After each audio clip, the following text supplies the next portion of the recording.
Welcome back to Science Fantastic with Professor Michio Kaku. In this hour, we're going to take a journey to the red planet, Mars. You know, some people say that we're going to have a traffic jam around Mars in the coming weeks. We have the United Arab Emirates, we have the Chinese, and of course NASA plotting missions to the red planet. Every 2 years, we have a window of opportunity when the planets are aligned right. And the month of July could see perhaps up to 3 probes being sent to Mars. Now, I should caution you, there's something called the Mars jinx, and that is roughly 50% of our missions to Mars never make it. But let's cross our fingers because NASA, the Chinese, and the United Arab Emirates have their sights set on the planet Mars. And with us today, we have 2 senior scientists at NASA who have been involved with a number of successful missions to the red planet. And speaking about the red planet, we once had Carl Sagan on the airwaves, and I asked Carl Sagan, the noted astronomer, what inspired him to focus in on these planets.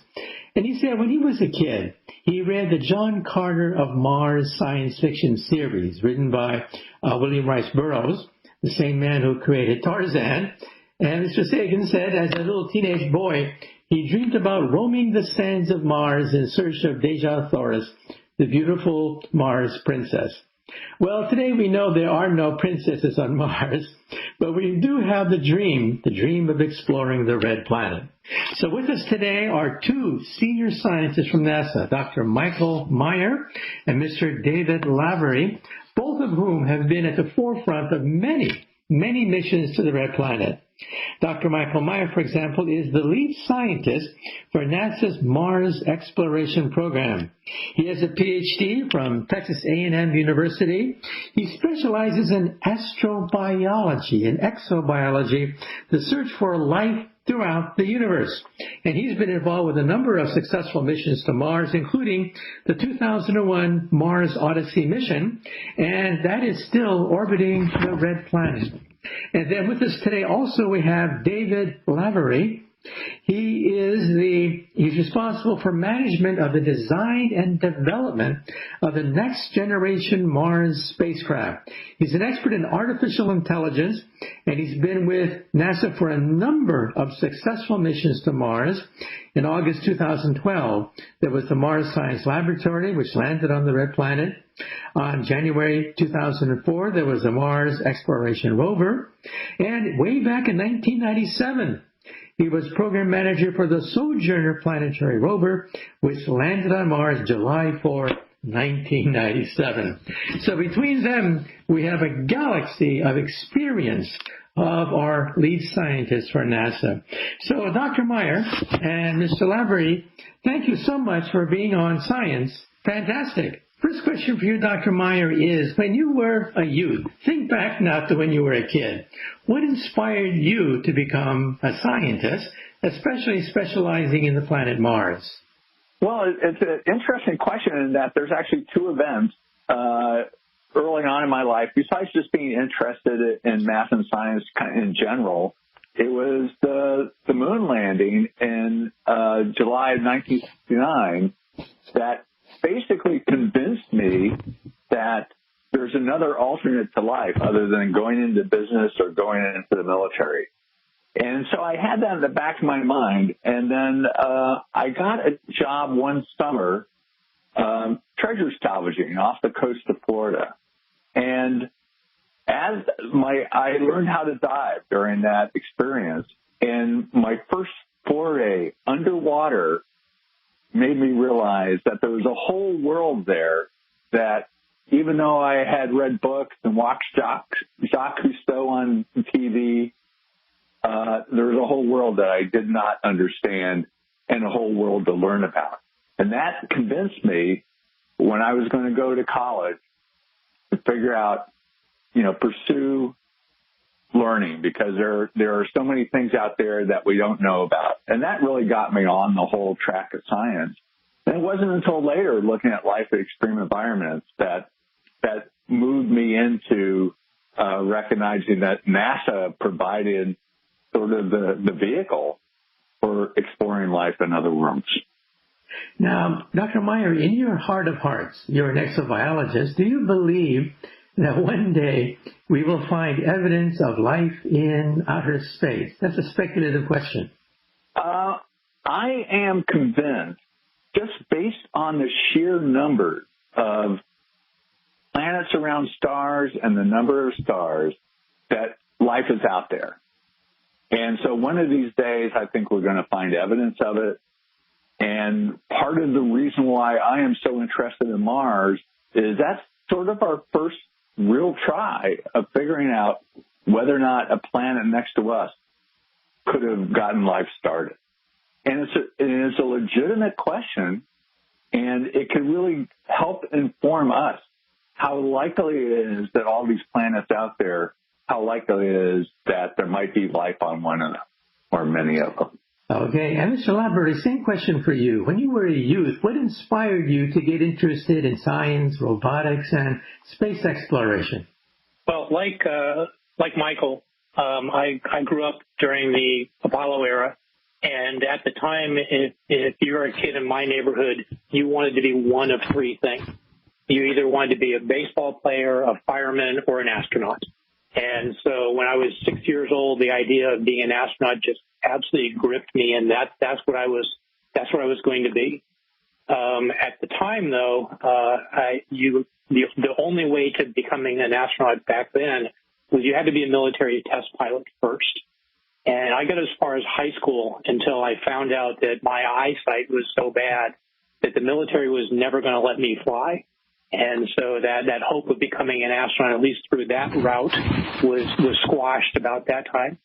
And so I basically said, look, if I can't go, then what I'm going to do is I'm going to work on machines that can be my proxies and can go in my place and will do that exploration for me while I am back on Earth.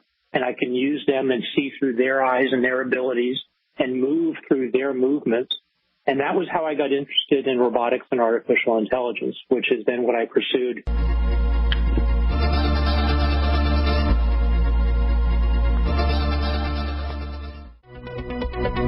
Welcome back to Science Fantastic with Professor Michio Kaku. Today we're focusing in on the planet Mars. Not one, not two, but three. 3 missions are planned to explore the red planet in the month of July. Let's hope there are not going to be any mishaps. Let's hope that we can defeat the Mars jinx and go to the red planet. And speaking about the red planet, of course, people remember the work of H.G. Wells, who wrote War of the Worlds. And he was once asked the question, what inspired him to write that pivotal novel which focused the world's attention on the red planet? And he said, well, if you were a poor Indian or a poor African in a backward country and all of a sudden the British military comes along with firepower, gunpowder, gunboats, you would think the Martians have landed. So in other words, we are the Earthlings fearing the Martians, just like primitive people in the past feared the British Empire. Well, today we know there are no Martians, or at least no Martians that we've been able to find so far, but that doesn't stop NASA from dreaming of one day putting people on the surface of Mars. Well, with us today once again is Dr. Michael Meyer, lead scientist for NASA's Space Exploration Program, and Mr. David Lavery. He has designed and developed many of the robots that now crawl over the surface of Mars. And as I mentioned, not one, but 3 missions are being planned in the month of July. United Arab Emirates, UAE, the first Arab country to dream of sending a probe to Mars. And then we have the Chinese with their huge Long March booster rocket capable of shooting a probe to Mars. And then, of course, NASA. So the next question for you, Dr. Meyer, is what do we hope to achieve with the Mars Perseverance space shot? So the Perseverance rover has some unique capabilities to explore a certain region on Mars. Jezero crater is going to examine that area and see whether or not it really is a place that used to be habitable, a place that could have supported life. It is extremely well designed with instrumentation to look for potential evidence that life was once there if it ever got started there. So that's one whole aspect of its exploration. And then the other half of it is that it's going to drill core samples and cache them for future return. So this will be our first opportunity to capture samples and then bring them back to Earth. First time we're bringing samples back from another planet. So this is a spectacular mission, and it really is going to push us forward in understanding whether or not Mars could have ever supported life and whether or not life ever got started there. So the rover is, in some sense, it's like a miniature science laboratory, right? It can do experiments, it can examine rock, and it can do things that previous rovers just were beginning to accomplish, right? So in many ways, it's designed very much for looking at rocks and determining whether or not there are interfaces that might be particularly interesting, that may be habitats for past microbial life. Also looking for organics themselves that may be embedded and preserved in the rocks. But it's designed also to take those samples. So in other words, Curiosity, which is on the surface of Mars today, has a laboratory on board where it can take rocks, grind them up, and do experiments with them to tell us about those rocks. Here, the rover is going to look at it in very fine scale in 2 dimensions to see whether or not the rocks are really interesting and have the potential for evidence of life. But then the next step is to put them in a tube so that a future mission can pick them up and bring them to Earth. Okay, and Mr. Lavery, we have rovers that have given us detailed photographs of the surface of Mars. We have orbiters giving us beautiful pictures of the entire planet itself. But there's a gap in between. A gap in between that some people think will be filled by a helicopter. And I understand that you're one of the lead scientists that have designed and implemented the first helicopter to land on another celestial body. Could you elaborate on that?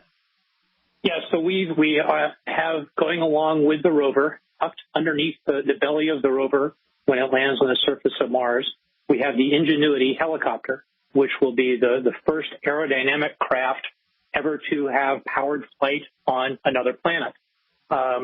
Physically, the helicopter itself, the main fuselage or the body of it is about the size of a softball. And it's got a single shaft that comes out the top with 2 counter-rotating helicopter propeller blades that will provide the lift. And they are just over about 4 feet in diameter. The entire craft weighs just under 4 pounds. And it is being used to basically demonstrate that controlled, powered flight on another planet is actually possible. And if this is successful, it could lead the way to future missions using helicopters and other aerial craft for doing things like scouting ahead of the rover. You know, the rover has one particular point of view, and it sometimes can be difficult to figure out as driving the rover across the terrain. Well, over that hill, do I want to go to the right or the left? Is this a dead-end blind alley or something that could be scientifically useful? We could have a helicopter that could fly ahead of the rover and scout the way to determine what path to follow. Other tasks we can think of are things like going out, and Michael mentioned that there will be samples that will be cached on the surface by this rover. In future missions, we could imagine that the helicopter would go out and collect samples and bring them back to a central location and do that sample retrieval process much faster than our rover might be able to. And also it can get into regions that rovers just can't go. Very rugged terrain, examining the sides of cliff faces, areas like that that are just completely inhospitable for a rover to traverse. A helicopter could be deployed and do that scientific investigation in those regions and return the results. And so we have a whole bunch of different scenarios where these devices may be useful. What it really comes down to is we are hoping that it should Ingenuity, this helicopter, be successful during the test flights after we touch down on Mars. It's going to open the way for future exploration with a different mechanism, the same way that the Sojourner rover, which was the first rover ever to drive on Mars back in 1997, In the same way that Sojourner opened up the era of rover exploration on Mars, we're hoping that this helicopter, if it's successful, will do the same for aerial exploration on planets. Now, the atmospheric pressure on the surface of Mars is only 1% that found on the planet Earth. And if you have a helicopter, you depend upon air friction in order to loft yourself into the sky. So was that a problem? Was that a problem, the fact that the air is so thin, the carbon dioxide atmosphere is so thin on the Martian planet? So it was a huge problem. As you mentioned, the atmospheric density on Mars is only about 1% that on Earth. So it's basically like trying to fly a helicopter on Earth at an altitude of 100,000 feet. And right now, the realistic ceiling for helicopters on Earth is about 40,000 feet. So this is a very difficult task. And we've got a couple of offsetting factors that actually allow us to find that one engineering design sweet spot that works for us in this particular case. The atmosphere on Mars is very, very thin, and so you've got to do a lot more with the propeller rotor blades to get enough lift out of them. But on the other hand, the gravity on Mars is only 1/3 that of Earth, so you only have to generate 1/3 the lift that you might have to generate on Earth.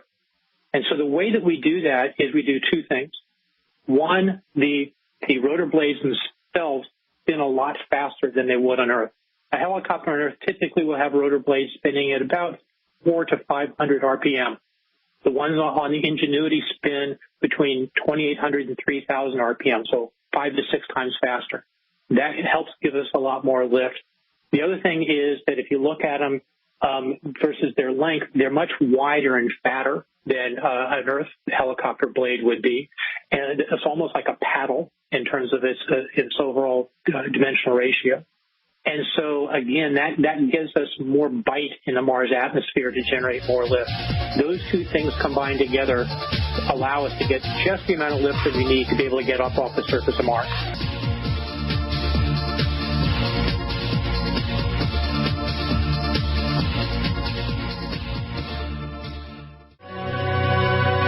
Welcome back to Science Fantastic with Professor Michio Kaku. Today we're talking about the red planet. Every 2 years, a window of opportunity opens up. The planets are aligned in the sky just right to minimize the amount of time it takes to reach the red planet. And if all goes well, not one, not two, but three. 3 missions are planned in the month of July to reach the red planet. And with us today are 2 senior scientists from NASA who've been involved with many of these previous Mars rover programs. Dr. Michael Meyer is the lead scientist for NASA's Mars Exploration Program.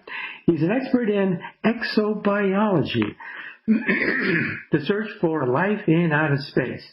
And then we have with us an engineer who specializes in robotics, Mr. David Lavery. He's responsible for the design and development of next-generation Mars exploration spacecraft. And he's been involved with a number of missions which landed on Mars. We're talking about 2004, 2012, 1997, where Mars planetary probes have landed successfully on the surface of Mars. Well, when we last left off, Mr. Lavery, we were talking about that helicopter on Mars. When you think of a helicopter on Mars, you think of astronauts boarding a craft and zooming over the hills of Mars and going around the volcanoes. But as you mentioned, the helicopter is small because the air is only 1% the density of the planet Earth. But do you envision one day large helicopters that can actually take astronauts into the sky? That's certainly one of the possibilities that we're looking at very far downstream. This helicopter that will be carrying aboard the rover, Perseverance rover for this particular mission, it is a relatively small device, as I mentioned. It's only about 4 pounds, and it was sized that way primarily because it had to find a place we could actually fold it up and pack it up along with the rover inside the spacecraft that actually is going to carry it from Earth to Mars. And we were very limited in the amount of volume that we had available to us. So a big forcing function was to make it as small as possible so it could fit along with the rover, which was already going to be there. But we could certainly see that if this technology proves itself to actually work in the way that we hope, and that the demonstration flights that we'll be having when we get to Mars are successful, we have looked out into how far we can push this technology and how far we can scale it. And we feel fairly confident that it does scale up fairly well, at least to the point where having payloads of a few tens of kilograms is certainly possible. Now, whether it would ever get to the point where you would have something that would be large enough to actually lift an astronaut in a pressure suit and carry them around or not, we haven't gone out quite that far, but it's certainly in the realm of things that we would be looking at if this technology does prove useful. Now, that does sort of set aside the whole discussion of just because you can have someone flying in a helicopter on Mars, is it the most efficient or effective way of actually moving them around? That's a different discussion, but just being able to know that it's possible and that it's an avenue that's worth exploring gives us a lot of options in terms of how we plan out an eventual human mission to Mars. Okay. Now, Dr. Meyer, you mentioned rock retrieval. That is actually bringing Martian rock back to the planet Earth. Now, I understand that this probe won't do it, but it'll set the stage for the next probe to do it.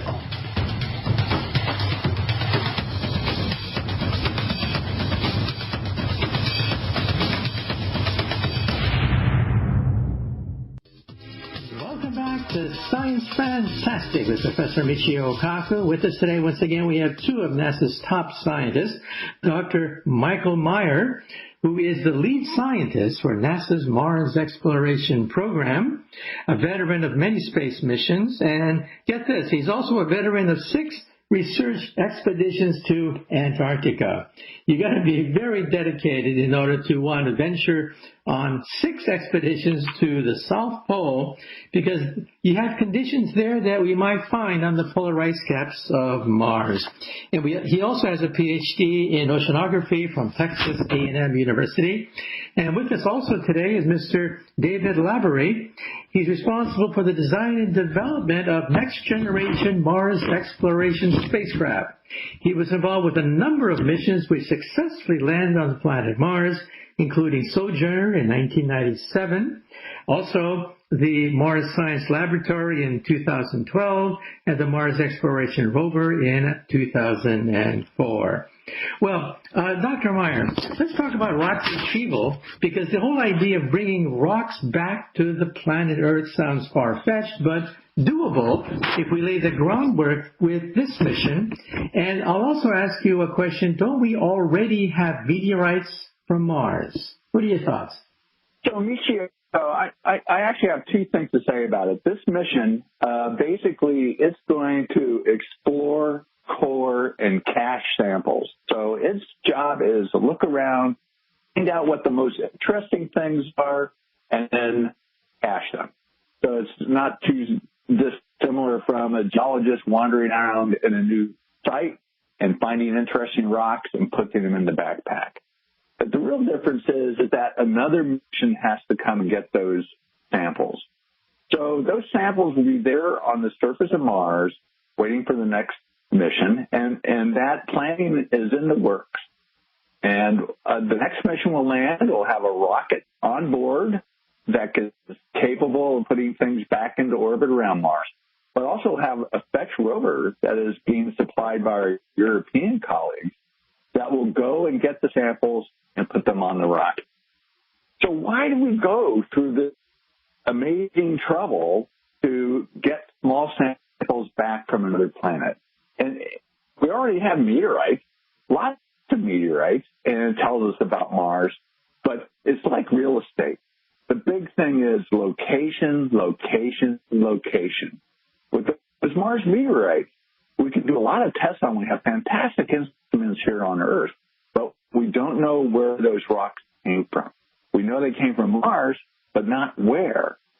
And that's a very large portion of the story of understanding what formed those rocks, what formed the parts of the rocks, what their history is. Understanding the context from which they came really helps inform you about the rocks they're telling you about Mars. By purposely finding samples that you're particularly interested in. You get to pick them. When you bring them back, you know exactly where they came from. You know how they fit into the whole story. You know whether or not they're sediment from an ancient river or whether or not they're from a volcano. And that really helps you in understanding what story those rocks are going to tell you about Mars. Now, I remember a few decades ago, there was this huge brouhaha around a Martian meteorite that landed on the planet Earth. They cut it open, and under a microscope, you saw these little wormy things there. Some people thought they were evidence of multicellular life forms embedded in Martian rock. Other people said, bah, it's nothing but some kind of crystalline condensation of some sort on the inside the rock. What is the latest? It's been a few decades since that big story hit the press.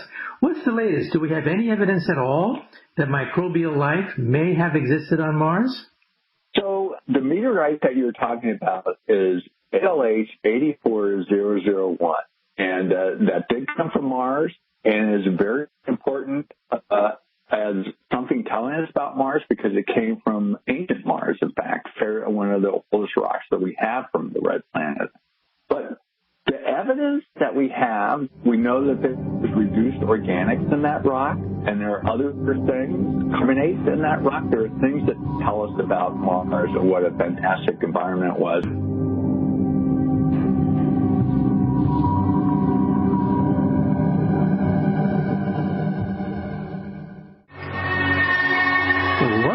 To Science Fantastic with Professor Michio Kaku. Once again, with us today, we have two of NASA's top scientists with us talking about the missions to Mars, where we have not one, not two, but three interplanetary missions planned by the United Arab Emirates, the Chinese, and of course NASA. We have with us today Dr. Michael Meyer, lead scientist for NASA's Mars Exploration Program, an expert in the science of astrobiology and exobiology. And we also have with us Mr. David Laffery, an expert in artificial intelligence, and has been deeply involved with several of the rovers that successfully landed and roam currently over the surface of Mars. So, Dr. Meyer, do we have any evidence, either with samples of rocks that have been viewed remotely or with rocks that actually landed on the Earth from Mars, any evidence whatsoever that life once existed on Mars? Is it still elusive? So, it depends on who you talk to. There are some very good scientists who feel that we already have evidence of life on Mars from a Mars meteorite called ALH 84001. The majority of scientists and the planetary scientists actually don't think that there's enough information from that rock, which is about the size of an Idaho potato, to actually tell you whether or not that's evidence of life on Mars. So and the real answer is there's not enough there. The jury is out. So we don't know where the rock came from on Mars, and different theories about how that rock formed and things that you're finding it are dependent upon where the rock was when it was formed before it was blasted off of Mars and sent to Earth. So the real answer is there's tantalizing information in the rock that may be evidence of life, but we're not that confident. Okay. Now let's take the long view picture. Sometime after 2030, no one knows when, but sometime after 2030, the first piloted mission to Mars may be launched. And I understand there's always, of course, debate within NASA, scientific debate within NASA, about whether we should simply jump to Mars in one big leap with rockets that, for example, SpaceX is experimenting with. Other people say, let's take the slow and steady approach of building a lunar space station around the moon and from then rocketing out to Mars. Well, Mr. Lavery, any thoughts? Any thoughts about whether we should make this one jump to the planet Mars or perhaps take a baby step to the moon first with a space station around the moon and then go to Mars? Any thoughts? Well, I think the number of different answers you would get to that question directly correlates with the number of different people you ask. That's one of those ones where I think there's a lot of good, healthy debate right now about the right way to get to Mars. But the real answer is there are a multitude of different ways it can be done, each of which have certain advantages and disadvantages in terms of your preparation, your level of effort, affordability, and overall longevity of the technologies that you want to address. So it really depends on sort of where you sort of turn the knobs on each of those different parameters for whether you think a Mars direct or a Moon then Mars sort of philosophy is most advantageous. One of the things that we're doing within the Mars exploration program in the science side of NASA is just making sure that the things that we can do while we are flying robotic missions to Mars that would be useful to a human mission later sometime in the 2030s, that we're doing as much of that as we can right now. For example, on the Perseverance rover, when it launches later this month, one of the instruments that's on board is a device called MOXIE, which is going to be taking and processing the Mars atmosphere once the rover lands on Mars, and actually decomposing the atmosphere of Mars and extracting out oxygen from the carbon dioxide that's in the atmosphere. We're doing that as a demonstration to show that we actually can process the Martian atmosphere, split out the oxygen, then store that oxygen, and that would be the sort of thing that then when there is a human mission to Mars, that obviously gives them oxygen to breathe. It can be then recombined with hydrogen to form water for them to drink.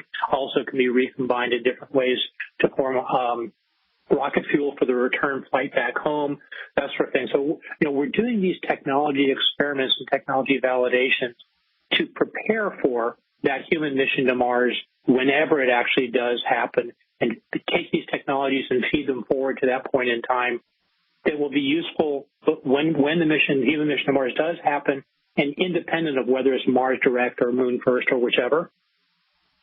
Okay, and also, Dr. Meyer, let me ask you a question about radiation exposure in space. We have the atmosphere of the Earth to protect our astronauts as they orbit the Earth, but if you go outside, you get the Van Allen radiation belt, solar flares, cosmic rays from colliding black holes, and things like that. Do we know the effects of radiation in deep space, not in the Earth's atmosphere, but in deep space, the effect of prolonged exposure to radiation for our astronauts? What are your thoughts? So, that's a very good question because the experiments are a little hard to do. There's not that many people who will volunteer for that kind of experiment. And the challenge that we have with our understanding of radiation and its effect on living tissue here on Earth and with people is short-term exposure. So after a certain level of radiation, we know what kind of damage that can cause to cells. Okay, Dr. Meyer, unfortunately we have run out of time, but once again, thank you so much for being on Science Fantastic. You've been great guests on the show. Thank you so much.